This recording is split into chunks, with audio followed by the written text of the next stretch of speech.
আওয়ামী লীগ নির্বাচন করবে কিনা তা জনগণই ঠিক করবে, জানালেন মির্জা ফখরুল। বিএনপির ফুলগাজীতে আজ বুধবার আয়োজিত শিক্ষা উপকরণ ও ঢেউটিন বিতরণ অনুষ্ঠানে বিএনপির মহাসচিব মির্জা ফখরুল আলমগীর বলেছেন, আওয়ামী লীগ একটি রাজনৈতিক দল। তারা রাজনীতি করবে বা নির্বাচন করবে কিনা তা জনগণই ঠিক করবে। অনুষ্ঠানে বিএনপির মহাসচিব মির্জা ফখরুল আলমগীর বলেছেন, আওয়ামী লীগ একটি রাজনৈতিক দল। তারা রাজনীতি করবে বা নির্বাচন করবে কিনা তা জনগণই ঠিক করবে।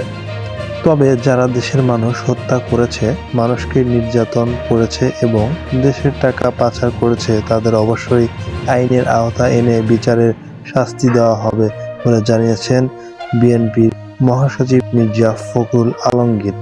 আজ বুধবার ফেনীর ফুলগাজীর শ্রীপুরে বিএনপির চেয়ারপারসন বেগম খালেদা জিয়ার বাড়ির সামনে বন্যার ক্ষতিগ্রস্ত শিক্ষার্থী ও সাধারণ মানুষের মধ্য দিয়ে শিক্ষা উপকরণ ও ঢেউটিন বিতরণের অনুষ্ঠানের আয়োজন করা হয়।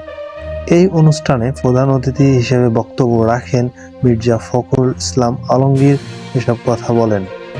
ওই অনুষ্ঠানে বিএনপির মহাসচিব বলেন, জনতার আন্দোলন ও গণ অভ্যুত্থানের মাধ্যমে শেখ হাসিনার পতন হয়েছে। শেখ হাসিনা সহ দুর্ধর্ষরা পালিয়েছে দেশ ছেড়ে, একথা জানান ফখরুল ইসলাম আলমগীর।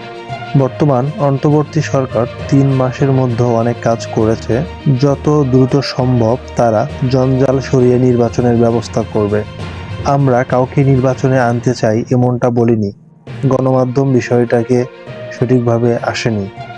অনুষ্ঠানে প্রধান অতিথি ছিলেন বিএনপির চেয়ারপারসন উপদেষ্টা বীর মুক্তিযোদ্ধা আব্দুস সালাম, অধ্যাপক জয়নাল আবেদীন, কেন্দ্রীয় যুগ্ম মহাসচিব শহীদউদ্দীন চৌধুরী, ফেনী জেলা বিএনপির আহ্বায়ক শেখ ফরিদ বাহার, সদস্য সচিব আল হেলাল ও ফুলগাজী বিএনপির আহ্বায়ক আবুল হোসেন মুখম।